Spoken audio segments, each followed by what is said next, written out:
শেখ হাসিনার লাইভ ভাষণ। ভারতে বসে হাসনাত আবদুল্লাহ যা বললেন তা দেশজুড়ে গুঞ্জন সৃষ্টি করল। ২০২৪ সালের ফেব্রুয়ারিতে এমন এক ঘটনায় পুরো দেশ চমকে উঠেছে, যা রাজনৈতিক উত্তেজনা সৃষ্টি করে ফেলেছে। সাবেক প্রধানমন্ত্রী শেখ হাসিনার ভারতে বসে দেওয়া বক্তব্য এক নতুন অগ্নিঝরা পরিস্থিতি তৈরি করেছে দেশের রাজনীতিতে। গণ আন্দোলনের সময় গত বছর জুলাই মাসে শেখ হাসিনা ভারতে পালিয়ে যান এবং সেখান থেকেই একের পর এক বিতর্কিত মন্তব্য করতে থাকেন।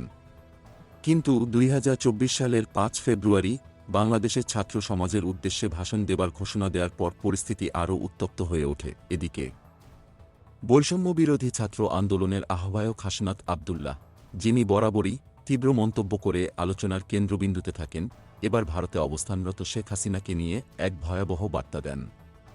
তিনি তার ফেসবুক পেজে লেখেন, শেখ হাসিনাকে বক্তব্য দেওয়ার সুযোগ দেওয়া মানে বাংলাদেশের পেশিবাদ বিরোধী জনগণের বিরুদ্ধে ভারতের যুদ্ধ ঘোষণা করা। এছাড়া তিনি আরও বলেন, যেসব মিডিয়া হাসিনার ভাষণ প্রচারের সাহস দেখাবে তাদেরকে আমরা জাতীয় দালাল হিসেবে চিহ্নিত করব। হাসনাত আবদুল্লাহর এই মন্তব্য দেশের রাজনৈতিক মহলে এক বিশাল আলোড়ন সৃষ্টি করে। বিবিসি বাংলার প্রতিবেদনে বলা হয়, ছাত্র জনতার অভ্যুত্থানের ৬ মাস পর শেখ হাসিনা আওয়ামী লীগের লাইভ অনুষ্ঠানে যোগ দেবেন। সেখানে তিনি কি দায় মুক্তি কি শিরোনামে ভাষণ দেবেন, যেখানে তিনি আওয়ামী লীগের নেতাকর্মীদের দুঃখ দুর্দশা শোনার পাশাপাশি দেশের বর্তমান পরিস্থিতি নিয়ে আলোচনা করবেন।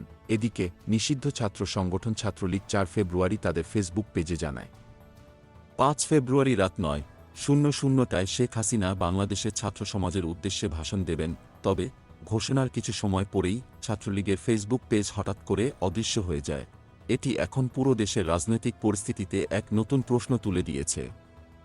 সবাই জানার জন্য অধীর আগ্রহে অপেক্ষা করছে, শেখ হাসিনার এই বক্তব্য কি দেশের রাজনীতিতে নতুন কোনো গতি আনবে?